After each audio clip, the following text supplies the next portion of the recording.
Wagwan guys, what's going on? Today we're going to be talking about Undisputed and kind of what took place on there, revolving around this whole incident. Basically, Richard Sherman goes off on Skip Bayless. He really didn't go off, but he just checked him. And I feel it was like a G check to just make sure like nothing's really sweet, because they have him off and on and then they'll rotate different people that day. But for some reason, I always see Skip Bayless on. So obviously I believe everyone else would be co-hosting alongside of Skip Bayless. Okay. But there's history of this being the number one reason why Shannon Sharpe's no longer on Undisputed and had to move to ESPN with First Take, because situations like this, Skip Bayless is beating the desk. Skip is yelling. Even one time he questioned Shannon Sharpe. It's so much to where I can't even dignify. Like sometimes you have to not dignify things with a response. But he made a hint, just to bring this back up. He made a hint that Shannon retired at 35, while Tom Brady retired at 45, and he said that he was jealous of Tom Brady, which was a complete low blow. These guys get paid a lot of money in the NFL, and they also get paid a lot of money to go on sport broadcasting afterward, right? And then, some of this lunacy is you're really gonna have to put up with it when you're looking at those crazy numbers. It's just gonna bring it in. It is what it is. Now, I don't want to spend too much time on this, but that was really a low blow, and it was a cheap shot. And you have to have more dignity, have to have more self-respect. And literally when you talk, if you're just looking at statistics, the lifespan of those two positions, it's just, one, you're going to be taking more damage. It's just more wear and tear on your body. It is what it is, and that means nothing. It's no slight to Shannon Sharpe, but there's a such thing as dignity and respect and class. And by Shannon Sharpe sitting down with this this old man or whatever, Skip Bayless,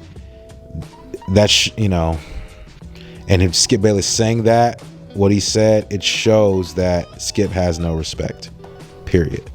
And when you just look, not spending a long time on this, but if you just look at the people that you associate with, that's just that. It's something new to everybody, and some things you'll have to experience on your own. Now, Skip Bayless has fought with Sherman before, while Sherman was playing, and just happened again. And I feel as if it was just a check, because what happened was they brought this guy Jerry Bubba Dub on Undisputed, and they had Keyshawn Johnson, they had Michael Irvin on there, and they're older guys. They had their 10-11 season, NFL season. They had their Super Bowl appearance and Super Bowl rings, and they've done it, right? So they're looking to sit back, sport broadcasting job behind the desk, and rake in, continue to foster their account, right? And top it off, right? You want to top those things off. So they're up in age, they're gonna want something to laugh about. I feel as if Richard Sherman is not so much going to be on a comedic stance, and plus he wasn't present that day, and I feel like maybe that definitely has something to do with the environment. And again, I just got to get into it. Sometimes they do that. It's just a thing where they bring a court gesture on, and they'll shake things up to where they'll make you think like, oh, you thought it was this way, but it's really like this. You know what I'm saying? And it's nothing to get mad about or anything like that, because it's life at the end of the day. This guy's a comedian. You have Eddie Murphy, Dave Chappelle, Kevin Hart, Richard Pryor.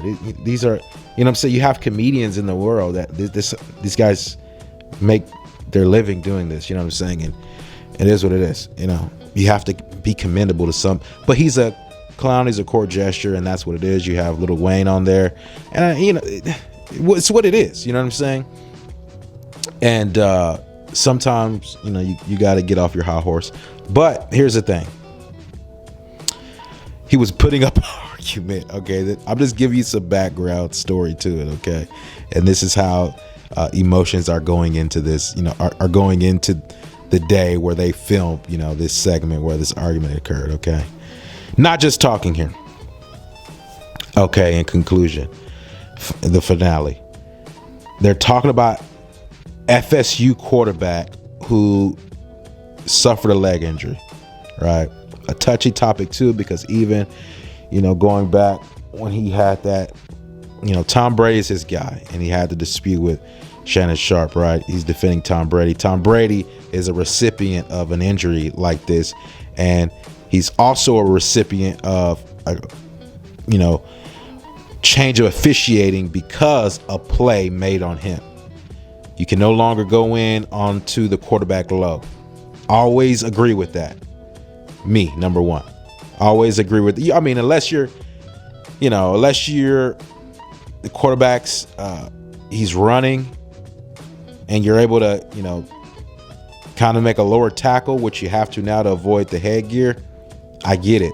But if this is just like a defenseless quarterback, he's standing there like a statue, you're literally going to cut him in half. Period. That's what you're going to that's just the rule, right? So stay up and stay clean around the quarterback.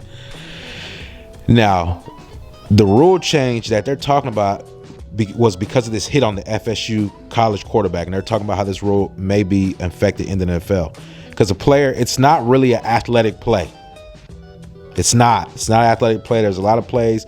I mean, there's a lot of talking about the game of play and how it's changed. It's going to change. Get over it. You know what I'm saying? Get over it. The game is going to change. Grow up. Period. Okay. And then you're getting paid all these millions of dollars. You're going to have some questions, some disagreements. You're going to have some type of conjecture. I get it, right? It is what it is. But what was happening was Richard Sherman was trying to make a point. He was talking about experience. He felt as if Skip Bayless does raise his voice and all that stuff. And he checked him on that, right? And he was basically trying to explain to him, like, let me run at you full speed. And he's trying to make his case as a defender. Like, this isn't right. This guy is running at me full speed, and now you're eliminating, like, my point of contact. You're eliminating my, strength as a defender to strike this person. That's the argument that he's making, right? But, I mean, this is a quarterback. The quarterback is, like, throwing the ball. And, this is not him, in an athletic positioning, as an offender coming towards you. They're not talking about that. But I do get where Richard Sherman is talking about, right? I get that. And me personally, I think it was you just looking at that play. Somebody was injured off of it. A very unathletic play. Very, and you're going to start, seeing guys like that. You just see it, man. You see unathletic guys doing bonehead things, right? It's just like a horse collar. It's just a unathletic play. And then you throw in the possibility of people being injured whenever this is done. And like, not a possibility, but it happens continuously. Get it out of here. Get that style of play out of here. It's just what it is. So I agree with, how they're talking about this thing. I definitely agree about it. I also agree, as a former defensive player, I do agree, with what Richard Sherman's and his sentiment. But at the end of the day, man, these guys are making millions of dollars. It's hard. Sometimes you want to say, man, shut up and play. I don't want to say that, right? But that's how it is sometimes. So I have to applaud Richard for his stance on that. I really do. I gotta applaud him. And sometimes you have to get yourself in that mind and say, okay, as a defensive player, I have to run and candidate for possible rule changes and benefit of me as a defensive player. That's what you have to do. And I do understand that, and I get that. But Safety's first, right? That's why you have a helmet and shoulder pads. Peace, guys. I'm out.